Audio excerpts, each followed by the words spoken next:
got to talk a little bit about LeBron and some of the discourse around him. So recently there was a conversation about who was LeBron's best teammate, and your guy's friend, Stephen A. Smith, had this to say. You know, when we start asking about the greatest, you know, the greatest teammate for LeBron James and stuff like that, you know, wait a minute now.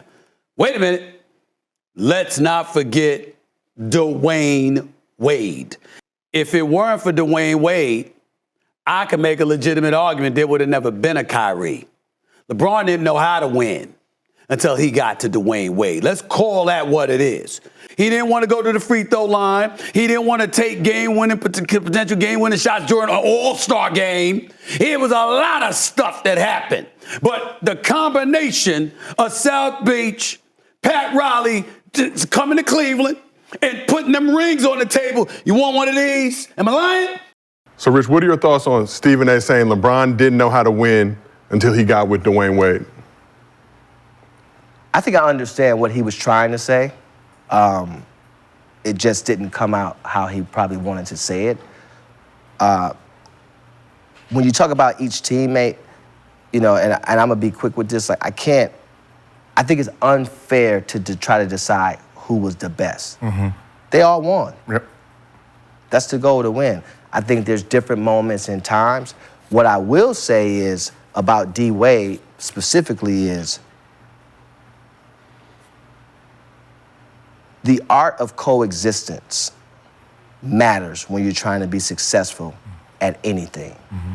And D. Wade was extremely selfless. D. Wade, because they had a friendship going in, mm-hmm. there was automatically a respect for one another to where when there were hard times, he could take on the challenge of holding LeBron accountable in those moments. Mm-hmm. There's already a respect there as friends. Mm-hmm. That makes that a little bit easier. It was Wade County, remember, going in, but LeBron trumps any of that because he's just such a big thing. And mm-hmm. so how do you coexist? And oftentimes, as star players, it gotta be about me. Mm-hmm. And the reason why that worked is because D. Wade was selfless enough, he had enough awareness to understand, no, this needs to be about us. This idea of the hand holding and not knowing how to win, again, I understand what Stephen A. was trying to say. And just for context, for some people who probably couldn't pick it up, there's winning, and then there's winning a championship, mm-hmm. right? Gilbert, as you know, I was sitting there courtside plenty of times in D.C. series when you guys couldn't get past the Cavaliers, right? Yeah. Yes. I think 29 straight points in the fourth quarter against Detroit. That team had won a championship, had went to 6 straight NBA Eastern Conference Finals. So 2017, you go to the finals against the Spurs and their big three and their continuity, et cetera. So winning, mm-hmm. that is winning. Mm-hmm. Now, getting over the hump to win a championship, you know, that takes a lot. That takes, number one, talent, right? Mm-hmm. And so I think when he decided to leave and go to Miami, the biggest thing was about being able to actually win, having enough to get over the hump, especially after what Boston had just done. And so I think the biggest component for me was the fact that D. Wade being who he was, and when you really think about it, it all makes sense. When you get to know D. Wade, at his core, forget the basketball player, he's just a good dude, and he knows who he is. He never tried to be somebody he wasn't. And so that embracing helps. We need to exude that more just in humanity because we're taught it gotta be all about me. But nobody is successful by themselves. That doesn't work. Now, the narrative of the hand holding and couldn't get out of this and you had to go to a press conference and have a chaperone. That wasn't the case.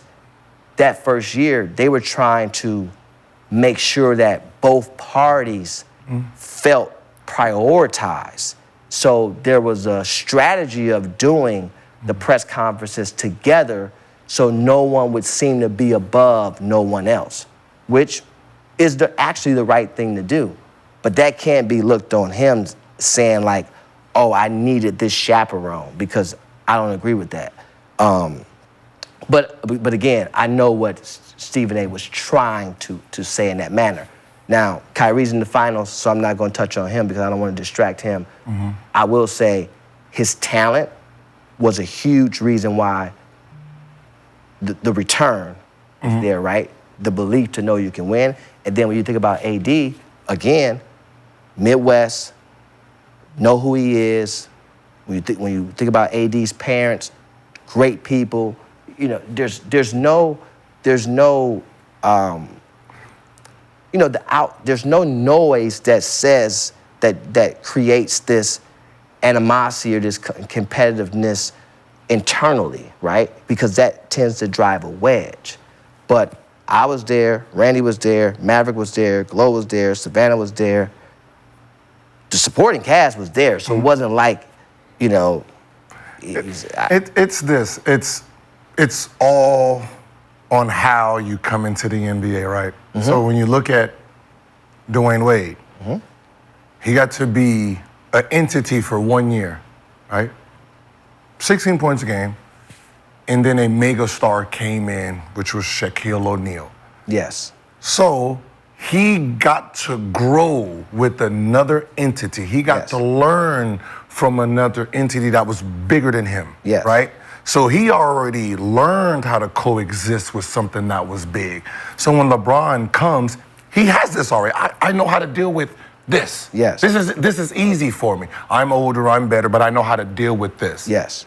Kyrie had a team by himself, and when he was getting into his stardom, he felt the success, and then this entity comes, it's like, wait. And that's tough. What is this? For anybody, yeah. Right? Yeah. Okay. And I'm winning, why is he getting all the credit? That kicks in, right? And it was the same with, Melo, right? The success happened, and right when he's getting ready to blow, it becomes, who team is this? When certain players already got to share that responsibility. That's a fair point, yeah. So if LeBron was there when Kyrie was a rookie and stuff, this wouldn't have been an issue. Right. Now, Kyrie moving around, when he's with Luka, it's easy now.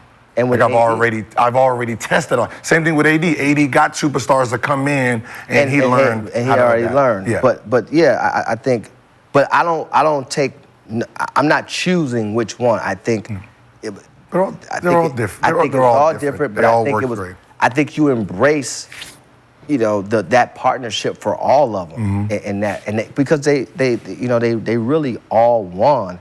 But the art of coexisting matters when you're trying to be successful, and that translates over to life too. Understanding how to coexist, that matters, man. That really did.